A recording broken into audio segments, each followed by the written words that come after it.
I don't think we should give Donald Trump any credit for the hostages that were sent home that live in Israel. I have multiple reasons why. First of all, we have no idea what Donald Trump's involvement has been in this whole situation. Benjamin Netanyahu could praise Donald Trump until the cows come home, but we also know that Donald Trump is asking for a pardon of Benjamin Netanyahu, so it's give and take with that relationship. It's not like Hamas has come out and said, oh, we want to thank Donald Trump for helping, put this deal together. So I'm not going to give him credit when I don't even know what he did. That's number one. Number two, what we know for sure is that this war is not over. Donald Trump has said repeatedly in the last 24 to 48 hours that the war is over. Hamas still has power of most of Gaza. Their weapons have not been taken from them. Hamas still has power. And even Benjamin Netanyahu will be the first to admit that this war is not over. He hasn't said that. Trump is claiming the war is over so he could take credit for ending another war. That is clearly not the case here.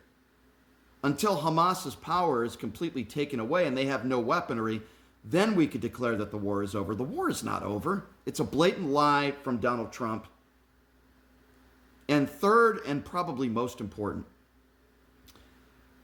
back in 2024, in August, there was a major prisoner swap between Russia and the United States of America, where several Americans were freed that included Evan Gershkovich, Paul Whelan, Alusa Kremasheva. This was a great deal that was made by Joe Biden and his administration to get these people home. Donald Trump took credit for it.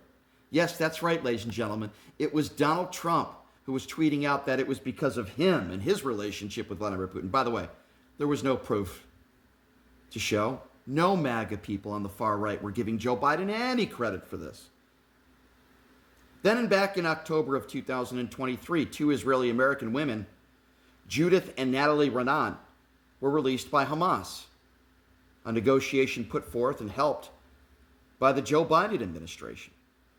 Back in January of 2025, a ceasefire deal brokered under the Biden administration led to the release of more Israeli hostages that were held in Gaza. Donald Trump took credit for that as well. Nobody on the far right was giving Joe Biden any credit for that. Back in September of 2023, the Biden administration secured the release of 5 U.S. citizens from Iran in exchange for releasing frozen Iranian oil funds for humanitarian purposes.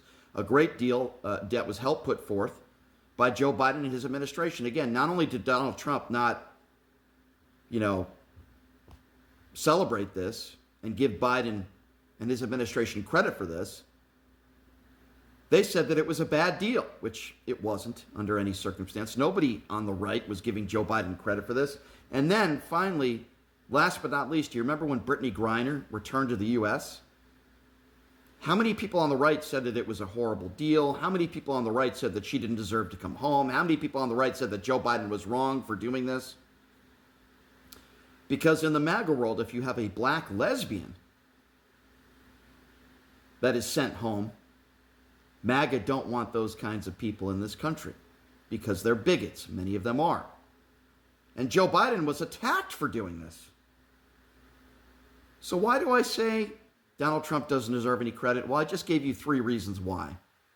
He's taken credit for some of the accomplishments that Joe Biden did in his administration. He's lying to the world saying that the war is over in the Middle East. There is absolutely no evidence to prove that. Hamas is still in control of Gaza. They still have their weaponry.